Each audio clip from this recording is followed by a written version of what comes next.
ജാതി കൃഷി പ്ലാനിങ്ങോടുകൂടി ചെയ്താൽ ദീർഘകാലാടിസ്ഥാനത്തിൽ നല്ല ആദായം കിട്ടുന്ന ഒരു കൃഷിയാണ്. അതെങ്ങനെയെന്ന് ഞാൻ ഘട്ടം ഘട്ടമായി വിശദീകരിക്കാം. അതിൽ ആദ്യത്തേത് ഏറ്റവും നല്ല ഇനം ജാതി തൈ ഗ്രാഫ്റ്റ് ചെയ്ത് തിരഞ്ഞെടുക്കുക എന്നുള്ളതാണ്.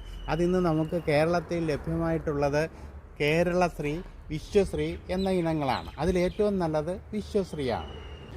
മഴക്കാല ആരംഭമാണ് ഈ തൈകൾ നടുന്നതിന് ഏറ്റവും അനുയോജ്യം. തൈകൾ നടുമ്പോൾ കുഴിയിൽ ജൈവവളം ചേർത്ത് കൊടുക്കണം. കൂട്ടത്തിൽ ഒരല്പം ട്രൈക്കോഡെർമ കൂടി ചേർത്ത് കൊടുക്കുന്നത് നല്ലതാണ്. വെള്ളം കെട്ടി നിൽക്കാത്ത സ്ഥലമാണ് ഇതിനേറ്റവും നല്ലത്. വർഷത്തിൽ 2-3 തവണ ഓർഗാനിക് വളം ചേർത്ത് കൊടുക്കുന്നത് വളരെ നല്ലതാണ്. അതുപോലെ വേനൽക്കാലമായാൽ ഇടയ്ക്കിടയ്ക്ക് നനച്ചു കൊടുക്കണം. ഒരു ജാതിക്ക എടുത്താൽ അതിന് 3 ഭാഗങ്ങളുണ്ട്. അതിൻ്റെ പുറംതോടുണ്ട്, അതിനുള്ളിലായി കുരുവുണ്ട്, അതിന് പുറത്ത് ജാതിപത്രിയുണ്ട്.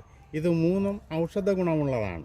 ഏറ്റവും കൂടുതൽ വിലയുള്ളത് ഈ പുറമേയുള്ള ചുവന്ന് കാണുന്ന ജാതിപത്രിക്കാണ്. അതിനകത്തെ കുരുവിനും വിലയുണ്ട്.